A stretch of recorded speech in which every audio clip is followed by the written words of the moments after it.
ने इकट्ठा करने का बहुत शौक था। एक दिन स्कूल की लाइब्रेरी के सबसे पीछे वाले कोने में उसे एक छोटी सी धूल भरी खिड़की दिखी। उसने खिड़की खोली तो अंदर एक गुप्त कमरा था जहां केवल एक ही किताब रखी थी, नीली चमक। जैसे ही रोहन ने उस किताब को छुआ, पूरी लाइब्रेरी की लाइटें टिमटिमाने लगीं। अचानक किताब के पन्नों से एक तेज नीली रोशनी निकली और रोहन ने खुद को एक घने जादुई जंगल के बीच पाया। वहां पेड़ बात कर रहे थे और पत्थर रास्ता बदल रहे थे। घबराओ मत रोहन, एक आवाज आई। रोहन ने पीछे मुड़कर देखा तो एक छोटी सी बोलती हुई गिलहरी खड़ी थी जिसने चश्मा पहना हुआ था। मेरा नाम गप्पू है। तुम इस किताब के अंदर फंस गए हो।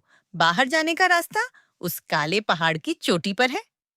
रोहन और गप्पू पहाड़ की तरफ बढ़े, लेकिन रास्ता आसान नहीं था। अचानक जंगल में घना कोहरा छा गया। कोहरे के पीछे से किसी के भारी कदमों की आवाज आने लगी। धप धप धप। वह कौन है? रोहन ने सहमते हुए पूछा। वह परछाइयों का पहरेदार है, गप्पू ने फुसफुसाते हुए कहा। वह सिर्फ उन्हीं को आगे जाने देता है जो अपनी हिम्मत नहीं हारते। अचानक एक विशाल परछाई उनके सामने आ खड़ी हुई। वह दिखने में बहुत डरावनी थी, जैसे कोई बड़ा राक्षस।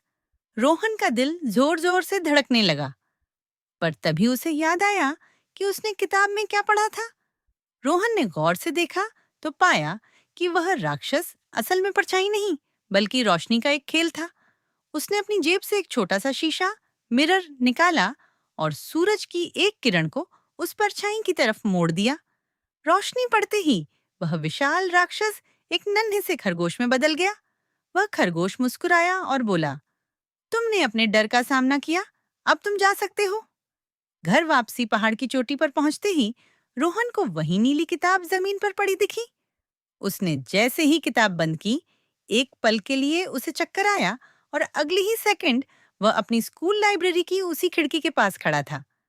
सब कुछ पहले जैसा था, बस रोहन की जेब में एक सुनहरी पत्ती थी, उस जादुई जंगल की निशानी। उसने मुस्कुराते हुए किताब वापस रैक पर रख दी, क्योंकि अब उसे पता था कि असली एडवेंचर किताबों के पन्नों और हमारे हौसले